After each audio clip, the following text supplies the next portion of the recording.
यहाँ तो फिर भी है कि अगर हम एक बनावट स्ट्रक्चर बना दिए और नुक्ता नहीं भी देंगे तो फिर भी एक ह्रूफ हो गई, जो ये ह्रूफ हा पढ़ा जाए या ये पढ़ेंगे। लेकिन यहाँ अगर हम एक लकीर लंबी सी खींच दिए और इस लकीर को खींचने के बाद अब हम कोई चीज भी न ऊपर नुक्ता दिए, न नीचे, न बीच में, कहीं भी नहीं, लेकिन जब तक इसके ऊपर नुक्ता न पड़े तब तक ये पहचान नहीं बता सकती है। तो अगर हम नुक्ता दे दिए, एक नुक्ता दे देंगे तो बे पढ़ा जाएगा।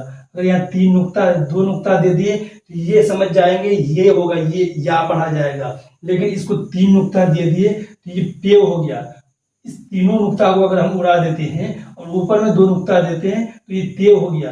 और इसी ते को अगर हम छोटा सा तो बना दिए तो ये टे हो जाएगा। इसी तरह एक चीज यहाँ आपको बताऊं कि 1 2 3 4 ह्रूफ है।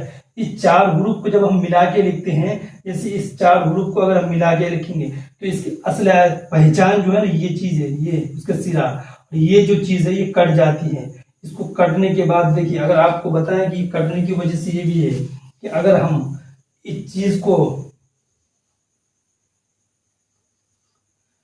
अगर हम शुरू वाला हम ये काट देते हैं तो इसकी कोई पहचान नहीं होती है। लेकिन अगर इसका लास्ट वाला अगर हम काटते हैं तो इसकी पहचान बाकी रहती है, क्योंकि इसकी पहचान ये है कि अगर ये सीन है, अगर इसके ऊपर नुक्ता दे दिए तो शीन पढ़ेंगे। लेकिन इसके शुरू वाला अगर इसके सिर सर को काट देते हैं तो इसकी कोई पहचान नहीं होती है। हाँ, अगर इसकी पहचान गोलाई के एतबार से अगर जाए तो अगर इसके बीच में नुक्ता देंगे तो नून हो जाएगा, नून। उसी तरह ये आइन और गैन, एक चीज ये भी ध्यान रखें कि अगर हम इस ह्रूफ को मिला करके जब लिखेंगे तो इसकी सिरा जो ऊपर वाला हिस्सा है, ये ऊपर वाला हिस्सा बाकी रहेगा, इसके नीचे वाला हिस्सा कट जाएगा। तो यही है आइन। आइन इतना सा लिखने के बाद किसी ह्रूफ को अगर हम मिलाते हैं तो जैसे अजीब,